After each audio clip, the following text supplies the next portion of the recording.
अस्सलाम वालेकुम। Basic English lecture number 8 आज स्टार्ट करने जा रहे हैं, जिसमें हम डिस्कस करेंगे आज पास्ट कंटिन्यूअस के टेंस को।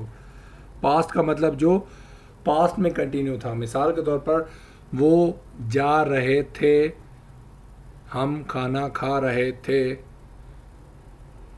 वो गाना गा रहा था। मतलब जो काम कंटिन्यूअस था, ठीक है ना। कंटिन्यूअस का मतलब रहा और था का मतलब पास्ट हो गया। सो रहा था, रही थी, रहे थे वगैरह, ये सारी इसकी पहचान है। देखिए रहा, रही, रहे हमेशा आपको बताएगा कि कंटिन्यूअस की बात हो रही है।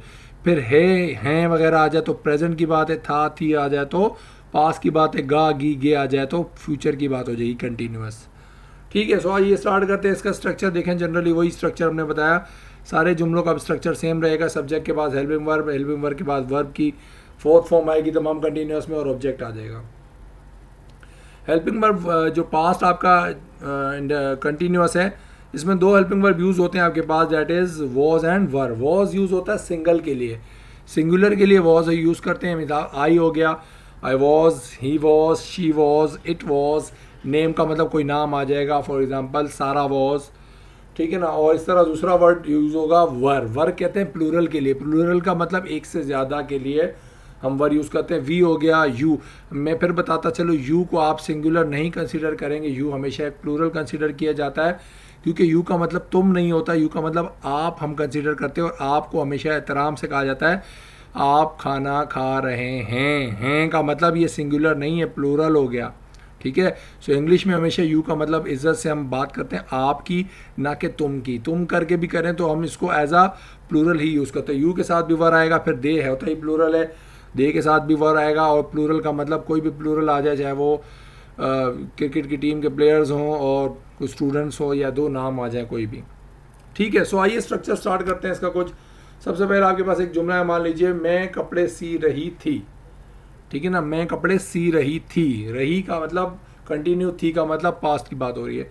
सो क्या आएगा, आई आ जाएगा, मैं का मतलब आई आ जाएगा, और कपड़े जो सीने को कहते हैं सिव, SEW, सिव। सिव कहते हैं सिलाई करने को, और चूंकि कंटिन्यूस फॉर्म है तो ING लग जाएगा, सेविंग। आई और वॉज आएगा, I was saving the clothes. अब याद रहे यहाँ क्लॉथ्स लिखा है, इस हमने 2-3 लेक्चर्स पहले क्लॉथ्स लिखा था। ये दोनों की स्पेलिंग में डिफरेंस भी है और दोनों के मतलब में भी फ़र्क है। CLOTHS, क्लॉथ्स कहते हैं अनसिले कपड़ों को, यानी कि जो बाज़ार से आप जामा क्लॉथ, आपने सुना है नाम। क्लॉथ का मतलब वहाँ से आपको वो कपड़े मिलते हैं जो आप घर पे ला के सीते हैं। और एक होते हैं क्लॉथ्स, CLOTHES, क्लॉथ्स कहते हैं जो आपके सिले हुए कपड़े होते हैं, उनको क्लॉथ्स कहते हैं। जिस तरह वॉशिंग द क्लॉथ्स, वो कपड़े धो रही है। अब ज़ाहिर सी बात है, कपड़े कौन से धोएगी, जो आपने सिए हुए हैं। और जो अनसिले होते हैं उसको क्लॉथ्स कहते हैं, CLOTH का क्लॉथ कहता है। और क्लॉथ्स का मतलब ये S आएगा तो अनसिले कपड़े, ES आएगा तो सिले हुए कपड़े। So I was sewing the clothes, मैं कपड़े सी रही थी। फिर नेगेटिव बनाने के लिए हमेशा क्या करेंगे, हेल्पिंग वर्ब के बाद नॉट लगा देंगे। तो देखते हैं क्या होता है। मैं कपड़े नहीं सी रही थी, I was not saving the clothes, ठीक है। अब दा एक आर्टिकल है, आप लगा सकते हैं तो ठीक है, नहीं भी लगाएं कोई इशू नहीं है। यहाँ पर हमें जनरली ये दा, आ वगैरह जो है फ़िलहाल इसका हम जनरली यूज़ नहीं करें। आ और एन जो है एक का लफ्ज़ जब कभी यूज़ हो तो करते हैं। दा आपकी मर्ज़ी, यहाँ लगाएं ना लगाएं कोई फ़र्क नहीं पड़ता। I was not saving clothes, मैं कपड़े नहीं सी रही थी। फिर इंटरोगेटिव बनाते हुए हेल्पिंग वर्ब हमेशा स्टार्टिंग में आ जाता है। सो आप क्या जुमला बनाएंगे, क्या मैं कपड़े सी रही थी, was I saving the clothes. इस तरह इसका जो लास्ट स्ट्रक्चर है नेगेटिव इंटरोगेटिव का, वो क्या है, सब्जेक्ट हेल्पिंग वर्ब शुरू में आ जाएगा, उसके बाद हेल्पिंग वर्ब के बाद सब्जेक्ट नॉट आ जाएगा। तो क्या मैं कपड़े नहीं सी रही थी, it means was I not saving the clothes, क्या मैं कपड़े नहीं सी रही थी। अब एक और एग्जांपल डिस्कस करते हैं। हम पौधों को पानी दे रहे थे, हम क्या कर रहे थे, पौधों को पानी देते। अब देखो इसको जनरली आप कुछ लोग इसको इस तरीके से भी लिख सकते हैं, we were giving water to the plants, ऐसे भी इसको लिखा जा सकता है। बट थोड़ा सा इसको हम ज़्यादा बेहतर करके इसको अगर करें, थोड़ा सा शॉर्टली और स्मार्टली करें, सो इसके लिए हम लफ्ज़ यूज़ करेंगे वाटरिंग। वाटरिंग का मतलब, वाटर का मतलब पानी, वाटरिंग का मतलब पानी देना। सो इसको हम लिखेंगे वी, क्योंकि हम है वी आएगा, वी वर, और वर आएगा हमेशा क्योंकि वी एक से ज़्यादा लोग हैं। We were watering to plants, हम पौधों को पानी दे रहे थे। सो वाटरिंग का लफ्ज़ यहाँ हमने यूज़ किया पानी देने के लिए।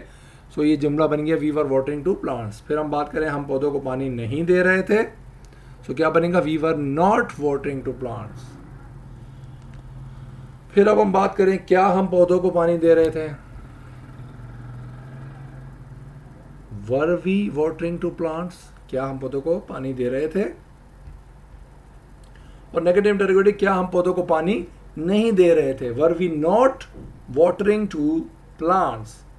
ठीक है, अब यहाँ देखिए मैंने टू द प्लांट्स नहीं लिखा, आपकी मर्जी, जनरली दा वगैरह ना भी लगाएं, ठीक है, आपको स्ट्रक्चर फिलहाल समझ में आना चाहिए, बाद में हम डिस्कस करेंगे दा का यूज़, आ का और एन का यूज़। फिलहाल हम जनरली बात करें were we not watering to plants, क्या हम पौधों को पानी नहीं दे रहे थे। देखिए पौधों को पानी लाजमी देना चाहिए, लाजमी दिया करें, पौधे ही बड़े होकर दरख्त बनेंगे और आपको साया भी देंगे और फल भी देंगे और सब्जियां भी देंगे। नेक्स्ट जुमला है आप रो रही थीं। अब देखिए थी लिखा है मैंने, थी नहीं लिखा, आप रो रही थी। ये थी वो वाला होता है जिनको उर्दू सही बोलनी नहीं आती, आप रो रही थी, क्योंकि आपका वर्ड है तो एहतराम में हम उसको प्लूरल यूज़ करते हैं। थी नहीं कह रहा मैं, थी कह रहा हूँ। आप रो रही थी, इट मीन्स यू, और यू के साथ हमेशा मैंने क्या कहा, यू को हम प्लूरल बिहेव करते हैं, यू के साथ हम एज आ प्लूरल का जो भी हमारा स्ट्रक्चर है यूज़ कर। So you were crying. अब याद रहे क्राइंग का मतलब क्या होता है और वीपिंग का मतलब क्या होता है, दोनों मतलब होते हैं। वीप कहते हैं रोने को, बट वीप कैसे रोते हैं, जैसे नॉर्मली आप कह लें कि आंसुओं के साथ कोई रोता है उसको कहते हैं वीपिंग, WEAPING, वीपिंग। और एक होता है चीख कर चिल्ला चिल्ला कर रोना, उसको कहते हैं क्राइंग। ठीक है, सो फिलहाल हमने यहाँ क्राइंग का वर्ड यूज़ किया है। वीपिंग कहते हैं बगैर आवाज़ के रोना, खामोशी से जो रोता है कोई, उसको वीपिंग कहते हैं। और चीख चीख कर चिल्ला चिल्ला कर जो रोते हैं उसको कहते हैं क्राइंग। आप रो रही थी, यू आर क्राइंग। आप नहीं रो रही थी, यू आर नॉट क्राइंग। फिर क्या आप रो रही थी, वर यू क्राइंग। क्या आप नहीं रो रही थी, तो क्या बनेगा इसका जुमला, ज़रा बताइए। आप लोग खुद सोचिए, इसको थोड़ा सा कोशिश कीजिए, साथ साथ जुमले बनाने की आप लोग कोशिश किया करें, ताकि आपकी प्रैक्टिस जितनी ज़्यादा अच्छी होगी आपका उतना ज़्यादा इस पर कमांड होगा। क्या आप नहीं रो रही थी, वर यू नॉट क्राइंग। ठीक है, अब हम बात करते हैं नेक्स्ट जुमले की। कोमल चीख रही थी। अब कोमल क्यों चीख रही थी, अब उसने कॉकरोच देख लिया या जो भी मसला था, ये तो कोमल ही बता सकती है। कोमल चीख रही थी, तो चीखने के लिए जनरली हम जो है क्राइंग तो खैर चीख चीख चीख कर या चिल्ला चिल्ला कर रोने को कहते हैं। शाउटिंग का लफ्ज़ हम कहते हैं चिल्लाना या चीखने के लिए, शाउट का लफ्ज़ यूज़ होता है। शाउटिंग का मतलब होता है चीखने मारना। सो कोमल और क्या है, रही थी। कोमल चूंकि एक है इसलिए इसके साथ वॉज आएगा, कोमल वॉज शाउटिंग। ठीक है ना, कोमल वॉज शाउटिंग, कोमल चीख रही थी। फिर कोमल नहीं चीख रही थी, किसी ने गलत कहा था कि कोमल चीख रही, कोमल नहीं चीख रही थी, तो उसका जुमला क्या बनेगा, कोमल वॉज नॉट शाउटिंग। ठीक है ना, इसको आप जनरली वाज पढ़ते हैं, बट इंग्लिश में प्रोनाउंस करेंगे तो वॉज पढ़ते हैं।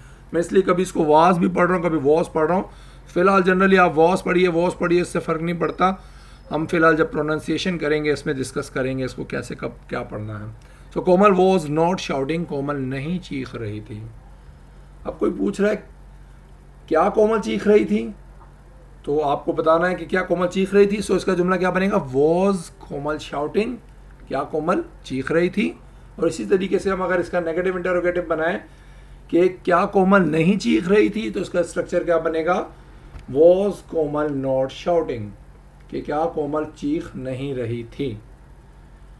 ठीक है, चलें एक और इसका जुमला डिस्कस करते हैं, एक और वो क्या है, लास्ट जुमला फिलहाल डिस्कस करते हैं। देखिए मैं तमाम स्ट्रक्चर्स में कोशिश कर रहा हूँ 4 से 5 आपको लाजमी जुमले कराऊँ, क्योंकि उसके अलावा बाकी जितने भी हैं मतलब मैं फर्स्ट पर्सन के भी 1 से 2 एग्जांपल करा देता हूँ, सेकंड पर्सन एक ही है वो कराता हूँ, थर्ड पर्सन में बहुत सारे हैं उसकी भी 2 एग्जांपल्स लाजमी करवाता हूँ, ताकि आपको तमाम पर्सनस के ऊपर तमाम वर्ब्स अलग अलग, मैं तकरीबन हर जुमले में कोशिश कर रहा हूँ नए नए वर्ब्स यूज़ कर रहा हूँ, ताकि आपकी ज़्यादा से ज़्यादा इसमें प्रैक्टिस हो सके। तो जुमला है वो गाड़ी ख़रीद रहे थे। अभी एक लोग नहीं है, एक से ज़्यादा लोग हैं। अब वो कौन थे हमें नहीं पता, कौन गाड़ी ख़रीद रहा था इतनी महंगाई में, लेकिन चलें वो गाड़ी ख़रीद रहे थे। सो वो के लिए एक से ज़्यादा लोग है, दे आएगा। और ख़रीदने के लिए आप क्या करते हैं, बाय का लफ्ज़ यूज़ करते हैं, परचेज़ का भी करते हैं बट फिलहाल हम बाय का यूज़ करें तो ING फॉर्म का मतलब बाइंग हो जाएगा।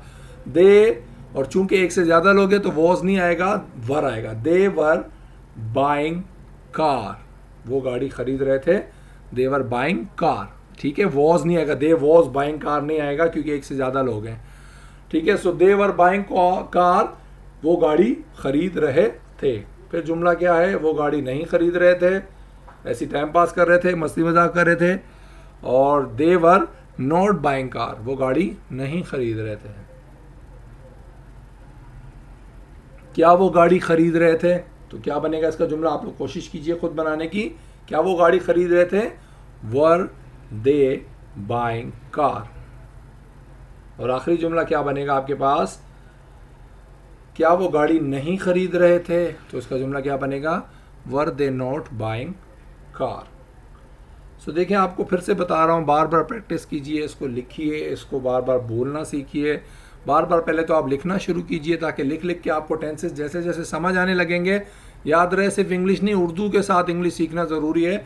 आपको उर्दू में स्ट्रक्चर्स पता होंगे तो आप इंग्लिश आसानी से बना सकेंगे, अदरवाइज़ कभी भी नहीं बना सकेंगे। सो इसकी बार बार प्रैक्टिस कीजिए, पहले लिख लिख कर। और फिर बता रहा हूँ, पहले एक लेक्चर को अच्छे तरीके से आप समझिए, उसकी प्रैक्टिस कीजिए, उसको बोलना शुरू कीजिए, उसके बाद दूसरे लेक्चर पर जाइएगा, अदरवाइज़ आपको बड़ी मुश्किल होगी।